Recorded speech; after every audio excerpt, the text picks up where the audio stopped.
Hello student, आज जो हमने क्वेश्चन थ्योरी कंसेप्ट क्लियर करना चाह रहे हैं, इसमें हमने बेसिक अकाउंटिंग टर्म्स लिया। सबसे पहले हमने लिया प्रोप्राइटर। प्रोप्राइटर इसको ऑनर्स भी बोलते हैं और इसका क्या मतलब, बिजनेस का जो मालिक होता है उसको प्रोप्राइटर बोलते हैं।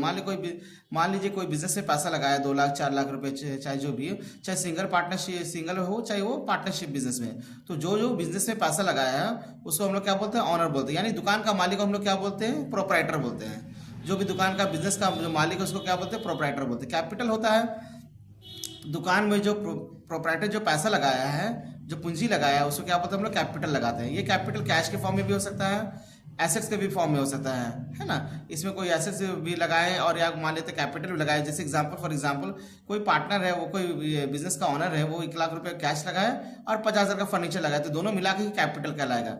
तो कैपिटल का मतलब होता है दुकान में जो आपका जो पैसा लगा हुआ है उसको क्या बोलते हैं हम लोग, कैपिटल बोलते हैं। ड्राइंग क्या होता है कि मान लीजिए बिजनेस है आपका, आपको बिजनेस में क्या होता है, कभी भी पर्सनल एक्सपेंसेस भी होता है। पर्सनल आप लोगों को जरूरत पड़ जाता है, जैसे मान लेते हैं कि घर का खर्च करना है या बच्चा का पढ़ाई लिखाई में खर्च करना और भी कुछ बेसिक चीज़ का खर्च करना है, तो हम दुकान से पैसा निकालते हैं।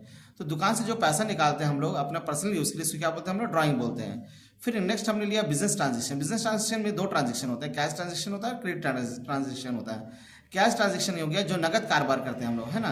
दुकानदार जो माल नगद बेच रहा है ग्राहक को, उसको बोलते हैं कैश ट्रांजेक्शन।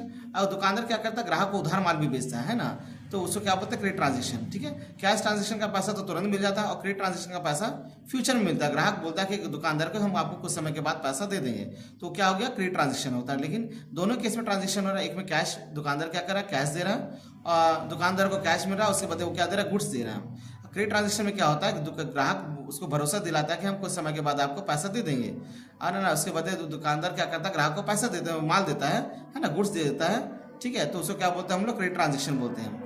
एक हमारा हो गया परचेस। दुकानदार क्या करता है, माल बेचता है, तो माल बेचने के लिए उसको माल खरीदना पड़ेगा। जो माल दुकान बेचने के लिए खरीदता है उसको क्या बोलते हैं हम लोग, परचेस बोलते हैं। जो दुकान का जो मालिक है वो माल क्या करेगा, खरीदेगा तब ना माल बेचेगा। तो माल जो बेचते हैं हम लोग, उसके बदले हम लोग पहले खरीदना पड़ता है। तो माल बेचने जो माल हम लोग खरीदते हैं, दुकानदार जो माल बेचता है उसके बदले जो उसके उसके क्या करे, पहले से माल खरीदेगा, तो माल खरीदने के बाद ही वो माल बेचेगा। तो दुकानदार जो है माल बेचता है, ठीक है, और उसके बदले जो माल खरीदता है उसको क्या बोलते हैं, परचेज बोलते हैं। ठीक है, इससे दुकानदार क्या होता है कि माल खरीदेगा तब ना माल बेचेगा। तो दुकानदार कहने का मतलब ये है कि दुकानदार माल बेच रहा है ना, तो जो माल पहले खरीदेगा तब ना बेचेगा। तो दुकानदार क्या करता है, जो माल खरीदता है बेचने के लिए, उसको क्या बोलते हैं, परचेज बोलते हैं। कभी कभी क्या होता है कि दुकानदार जो होता है क्या करता है, माल खरीद लेता है और उसको माल कभी कभी सप्लाई गलत हो जाता है, या फिर उसका डेट एक्सपायर हो जाता है, या गलत माल जो ऑर्डर दुकानदार किया है सप्लायर से, वो माल उसको गलत सप्लाई हो जाता है। ठीक है, तो उसको क्या करता है, वो रिटर्न कर देता है, इसलिए क्या बोलते हैं, उसको परचेज रिटर्न बोलते हैं। इससे दुकानदार क्या करता है, ग्राहक का माल बेचता है। ठीक है, तो ग्राहक को जो माल बेचता है उसको क्या बोलते हैं हम लोग, सेल्स बोलते हैं। और कभी कभी क्या होता है कि ग्राहक माल वापस कर देता है। ठीक है, मान लो किसी दुकानदार 10,000 किसी ग्राहक को माल बेचा 10,000 रुपये का, उसमें से 1,500 का माल वो रिटर्न कर दिया, तो क्या बोलते हो, सेल्स रिटर्न बोलते हैं। बिका हुआ माल जब वापस आ जाता है दुकानदार के पास, तो क्या बोलते हैं हम लोग, सेल्स रिटर्न बोलते हैं। अब यहाँ पे डिस्कस करते हैं एसेट्स। एसेट्स को हिंदी में बोलते हैं संपत्ति। संपत्ति का बेनिफिट आपका है ना, जो लॉन्ग टर्म बिजनेस बेनिफिट मिलता है इससे, है ना, इससे बिजनेस का बेनिफिट मिलता है, उसको बोलते हैं हम लोग एसेट्स बोलते हैं। इसको हिंदी में हम लोग क्या बोलते हैं, संपत्ति। दुकान का जो भी संपत्ति है, फर्नीचर है, बिल्डिंग है, लैंड है, मशीन है, डेटा, सारे क्या बोलते हैं, एसेट्स।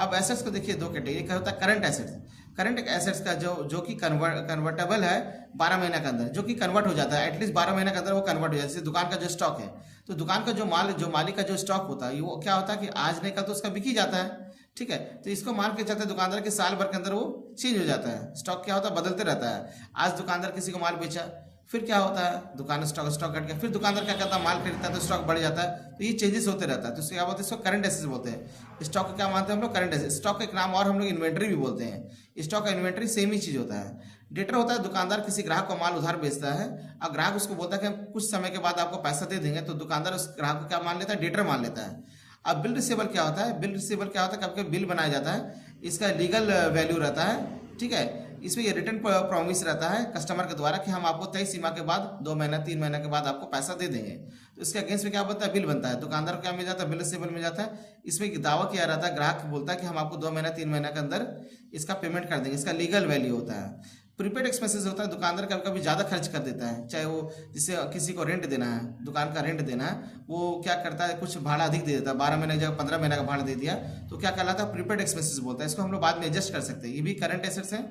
एक्रूड इनकम वैसा इनकम जो अर्न तो कर नहीं लेकिन हमको मिला नहीं, तो उसको क्या बोलते हैं हम लोग, एक्रूड इनकम बोलते हैं। तो ये भी हमारा क्या है, सारा करंट एसेट्स है। करंट एसेट का क्या होता है, और भी बहुत सारी चीज़ होता है। हमने बेसिक कुछ करंट एसेट लिए, जैसे स्टॉक ले लिया, डेटर ले लिया, बिल रिसीवेबल ले लिया, प्रीपेड एक्सपेंस लिए और एक्रूड इनकम ले लिया।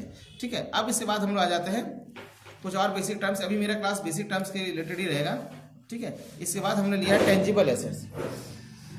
टेंजिबल एसेट्स होता है जो हम लोग को दिखाई देता है, वैसा एसेट जिसका हम लोग का फिजिकल एग्जिस्टेंस रहता है, जो हम लोग को दिखाई देता है। लैंड हम लोग को दिखाई दे रहा है, बिल्डिंग हो गया, मशीन हो गया। ठीक है, इसके बाद हमारा फर्नीचर हो गया। तो ये सब क्या हो गया, फिजिकल इसका एग्जिस्टेंस होता है। तो इसको हम लोग क्या बोलते हैं, टेंजिबल एसेट्स। जो हमारे एसेट्स दिखाई देता है उसको क्या बोलते हैं, टेंजिबल एसेट्स बोलते हैं। इनटेंजिबल एसेट्स जो हमको दिखाई नहीं देता, इससे गुडविल हो गया, ठीक है, आपका ट्रेडमार्क्स हो गया, पेटेंट हो गया, कॉपीराइट हो गया, लाइसेंस वगैरह है ना, ये हमारे क्या होता है, दिखाई नहीं देता। इसके बारे में हम नेक्स्ट वीडियो में इनटेंजिबल एसेट्स का पूरा डिटेल हम लोग डिस्कस करेंगे। इसमें गुडविल क्या होता है, ट्रेडमार्क क्या होता है, पेटेंट क्या होता है, कॉपीराइट क्या होता है और लाइसेंस क्या होता है। ठीक है, वो हमारा कल का वीडियो में रहेगा।